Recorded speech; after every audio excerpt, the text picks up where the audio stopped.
A maioria das pessoas teme mais a sua grandeza do que a sua pequenez. Quem disse essa frase foi um psicólogo humanista chamado Abraham Maslow.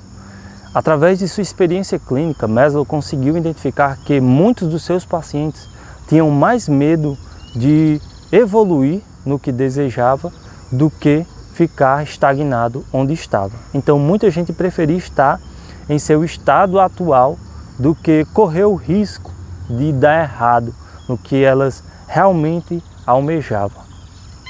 Meu nome é Henrique, eu sou estudante de psicologia, futuro psicoterapeuta, seguindo a abordagem da terapia cognitivo-comportamental. Falo aqui da minha cidade no interior do Ceará. O tema escolhido como base é a autossabotagem através da terapia cognitivo-comportamental. Primeiramente, será que a autossabotagem ela é algo totalmente ruim? Não. A resposta é que a autossabotagem ela é um mecanismo de defesa da nossa psique para nos proteger, né, de ameaças futuras. Ou seja, o nosso cérebro ele é treinado para economizar energia e para prever situações ruins. E aí, falando do modelo cognitivo, a autossabotagem ela pode ser definida como um conjunto de crenças centrais, pensamentos automáticos, emoções e comportamentos negativos que se ativam constantemente dentro de nós sem que nós percebemos, né? E aí, por exemplo, a gente está em uma situação em que temos um objetivo a longo prazo muito importante que vai nos destacar, que vai nos trazer muitos benefícios. Porém, para alcançarmos esse objetivo, passamos por situações muito desafiadoras.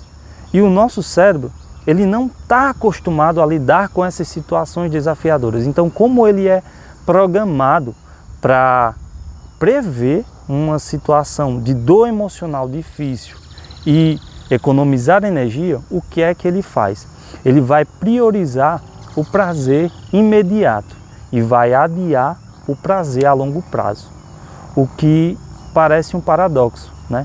Porque o que a gente considera como melhor, né, assim, em maior abundância, é claro, é o prazer a longo prazo. O prazer imediato ele é muito importante, ele tem sua função, porém, quando ele se exacerba, quando a gente fica muito fixado no prazer imediato, a gente acaba se perdendo no nosso propósito e a gente fica paralisado. Esse é exatamente o problema da autossabotagem. Ela nos paralisa, ela nos impede de lidarmos com as nossas questões internas e seguirmos os nossos objetivos. Então, o primeiro ponto aqui é falar sobre as crenças centrais que adquirimos. As crenças centrais são as nossas experiências que estão enraizadas. É como se fosse uma raiz de uma árvore. E é as nossas experiências mais antigas e mais profundas que se transformam em uma lente no qual a gente interpreta a nossa realidade. Então, na nossa infância, por exemplo, se você teve uma infância onde você não se desenvolveu para ser bom o suficiente, você vai passar a vida toda achando que você é um incompetente, uma crença, o que chamamos de crença de desvalor. É quando você acredita que você não é bom o suficiente. E aí você cresce, se desenvolve, achando que você não é uma pessoa competente. Então, quando você vai lidar com situações, por exemplo, no trabalho, onde você precisa alcançar uns cargos de níveis mais altos, onde vai requerer uma responsabilidade um pouco maior, vai ter mais exposição, você acaba recuando desse trabalho porque você não tem confiança suficiente para lidar com aquela situação.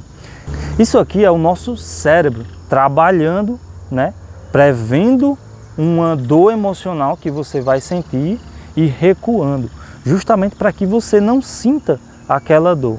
Como é que ele faz isso? Né? Ao invés de processar essa experiência como uma experiência única ali daquele momento, como algo frustrante apenas naquele momento? Não. Ele pega a sua crença central, que você já teve outras experiências parecidas com essa negativa, e reforça ainda mais essa crença de que você é um incompetente. Então você acredita ainda com mais força que você não é capaz de lidar com essa situação, que você não é capaz de ser promovido, de buscar uma promoção. Então você paralisa, você não estuda para a prova que você tem que fazer, você não se comunica com as pessoas que você tem que se comunicar. E é a partir daí que se origina esse processo de autossabotagem. Há também os pensamentos automáticos, eles são espontâneos, ele aparece independente de você querer ou não. Então, quando você se depara em uma situação onde vai aparecer um processo seletivo no seu trabalho, você se depara com aquela situação e o pensamento que vem é: fulano de tal é melhor do que eu, logo eu não vou conseguir, logo eu não devo seguir essa proposta. Você segue a regra que é imposta por conta da crença central através desse pensamento automático. Esse pensamento automático, junto com a crença, desenvolve em você sentimentos negativos conflitantes. E aí se mistura raiva, ansiedade, medo e tristeza, se intercalando ali uma com a outra. E você acaba ficando cada vez com menos energia psíquica para lidar com aquela situação, o que faz com que você se paralise, recue cada vez mais. Passando das crenças para os pensamentos e as emoções, passamos para o último estágio, o estágio comportamental. Quando a gente ativa a nossa crença, que gera o pensamento, que ativa a emoção, temos a tendência a ter comportamentos de esquiva. Esses comportamentos aparecem justamente para nos defender daquela dor emocional que vai acontecer. E aí você pode ter isolamento social, não se comunicar com as pessoas por se sentir incompetente.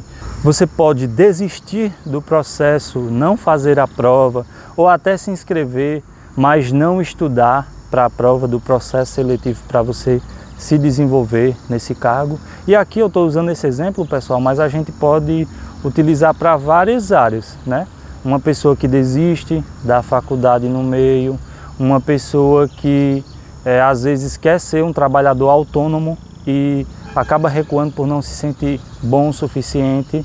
Então, segundo a terapia cognitivo-comportamental, um terapeuta da TCC, ele procura enxergar essa situação dessa forma para poder ajudar, né, o paciente. Para finalizar o vídeo, eu trago, né, algumas dicas de como você pode reduzir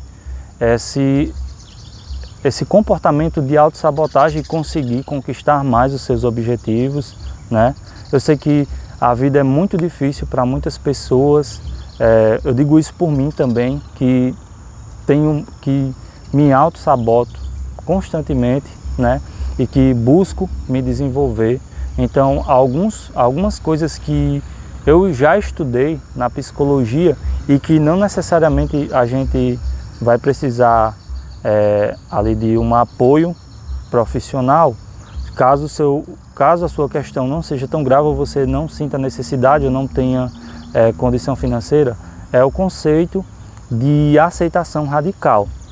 Você entender o problema que você tem, se conscientizar da questão que você tem, aceitar aquilo, aquela angústia, aquela sensação ruim, o medo. Às vezes você transpira muito, às vezes você não fala de uma forma tão adequada assim como fulano de tal, às vezes o seu raciocínio ele não é tão rápido quanto o de muitas outras pessoas e por isso você se sente incompetente. Então você acolher esses pontos negativos, né, que você tem em você, e depois de acolher o seu problema, você vai voltar e vai definir novamente o que você precisa fazer. E vai fazer aos poucos, vai fazendo devagar, sem pressa, Se não conseguir, não tem problema. O importante é você ir tentando aos poucos. Então, se tem uma prova que você precisa fazer da faculdade e você está postergando, você não vai estudar nada, vai chegar lá na hora, cara, estuda 10, 15 minutos, vê o que é que dá para tu fazer. Pelo menos tu vai conseguir resolver ali 2, 3 questões. E tu não vai depender totalmente do destino, sabe? Tu não vai depender totalmente do acaso, da memória que tu teve. Se tu é uma pessoa que presta bastante atenção na aula, com certeza tu vai conseguir tirar uma nota boa, é claro. Mas se tu não é uma pessoa que presta tanta atenção na aula e não estuda, já vai dificultar ainda mais. Então, a aceitação radical para o seu problema vai te ajudar com isso. Registro visual.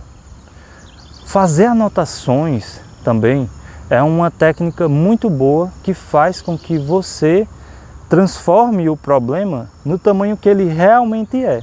Então, quando a gente tem um sentimento e a gente transcreve para o papel, você transforma aquilo que na sua cabeça tem um tamanho desproporcional em algo totalmente plausível de ser resolvido. Você acaba enxergando o problema exatamente como ele é. Algo que às vezes é pequeno. Uma das grandes vantagens de escrever também é que você ativa o córtex pré-frontal de forma compulsória. Então, quando você passa a escrever ali, você obrigatoriamente está ativando o seu córtex pré-frontal. Ele obrigatoriamente vai te dar o controle da situação, vai te dar o poder de escolha, de poder escolher realizar aquela tarefa, de poder superar esse problema com incompetência que tu sente. E como eu disse, cara, se o teu problema for muito maior, que não possa ser resolvido dessa forma, conversa com alguém também, é uma dica muito importante, mas procura ajuda profissional. Eu acho que muitos dos problemas que a gente tem, se a gente procurasse ajuda psicológica, a gente poderia resolver de uma forma muito mais eficaz, rápido, e poderíamos nos tornar aquilo que almejamos ser, né? Desenvolver o nosso eu ideal de forma adequada. Então, procurar ajuda profissional para resolver a autossabotagem, eu acho que seria algo muito, muito bom para você. Então é isso, pessoal.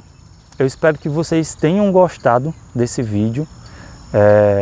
Eu peço a vocês que vocês curtam, comentem, compartilhem. Quem ficou até aqui, eu agradeço demais. Eu estou me desenvolvendo cada vez melhor, né? Até a minha questão de se comunicar aqui, a minha dicção é algo que eu tenho trabalhado bastante. E a autossabotagem, ela é algo recorrente na minha vida. Então eu tenho trabalhado muito para que eu possa cada vez menos me autossabotar, na verdade. Cada vez menos me autossabotar e cada vez mais se tornar aquilo que eu almejo ser.